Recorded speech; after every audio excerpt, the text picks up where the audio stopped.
આ સાઇન આવ્યું છે BS3 નું અમારી પાસે એન્જિન બનાવવા માટે। આ કસ્ટમર અમારી રીલ્સ જોઈ અને પેલા ગાડી બતાવી ગયા હતા અને બુકિંગ કરાવી ગયા હતા। આનું એન્જિન ઓઇલ ખાઈ જતી હતી અને એન્જિન ખરાબ હતું, પણ અત્યારે કસ્ટમરને મેં કાલે ફોન કર્યો કે તમારો વારો આવી ગયો છે તો એન્જિન બનાવવા મૂકી જાઓ ને। આ કસ્ટમર અમારી રીલ્સ જોઈ અને કામરેજથી છે ગાડી મૂકવા આવ્યા છે, પણ પ્રોબ્લેમ એવો થયો કે કસ્ટમરનો કાલે વારો આવ્યો ને કાલે કસ્ટમરને મેં ફોન કર્યો કે ગાડી તમારા એન્જિનનો વારો આવી ગયો છે, ગાડી મૂકી જાઓ। પણ કસ્ટમર સવારમાં ગાડી મૂકવા આવતા હતા તો ચાલુમાં એન્જિન ચોટી ગયું, તો મને ફોન આવ્યો કે ગાડીમાં કિક લાગતી નથી। પણ મેં કીધું કે સાઇન ગાડીનું એન્જિન કોઈ દી ચાલુમાં ચોટે જ નહીં, કારણ કે સાઇન એક જ એવી ગાડી છે કે એનું એન્જિન ચાલુમાં ચોટતું નથી।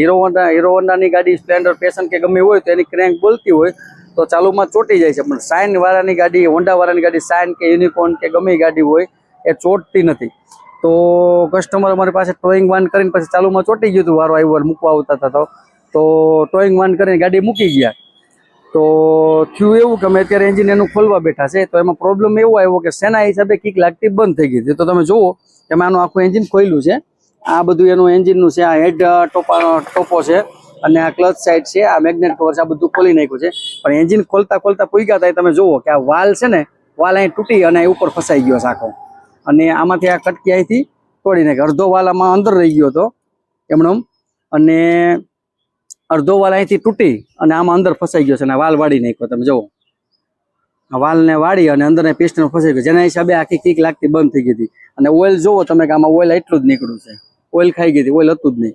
અને હવે અત્યારે ખોલતા અમે અત્યારે અહીંયા પહોંચ્યા છીએ, હવે આને એન્જિન ખોલશું અને પછી તમને કેમિકલથી વોશ કરી અને ફિટિંગ વખતે બતાવશું કેટલું ક્લીન થાય છે। ઓકે, તો તમે જુઓ મિત્રો કે જે મેં સાઇનનું એન્જિન ખોલ્યું છે ને કેમિકલથી એકદમ વોશ કરી નાખ્યું છે, અને આ મેન ચેમ્બર છે, જુઓ આ એકદમ કેમિકલથી વોશ થઈ ગયું છે, અને આ બીજું મેન ચેમ્બર છે, આ એકદમ કેમિકલથી વોશ કરી નાખ્યું છે। અને આ ક્લચ કવર છે, આ એકદમ નવા જેવું થઈ ગયું છે, કેમિકલથી એકદમ વોશ કરી નાખ્યું છે।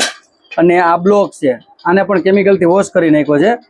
અને આ કેમ્સા બ્રોકર વાળો આ ક્લીન થઈ જાય ને સમજી લેવાનું કે એન્જિન આખું ક્લીન થઈ ગયું, કારણ કે આમાં બહુ લગભગ ખરાબ હોય છે બધી। અને આ ટોપ કવર છે, આ લગભગ ઘડીકમાં ખરાબ બહુ થઈ જાય છે પણ ક્લીન થતું નથી, આને પણ ક્લીન કરી નાખ્યું છે। અને આ મેગ્નેટ કવર છે, અને આ હેડ છે, હેડ એ ક્લીન કરી નાખ્યો છે।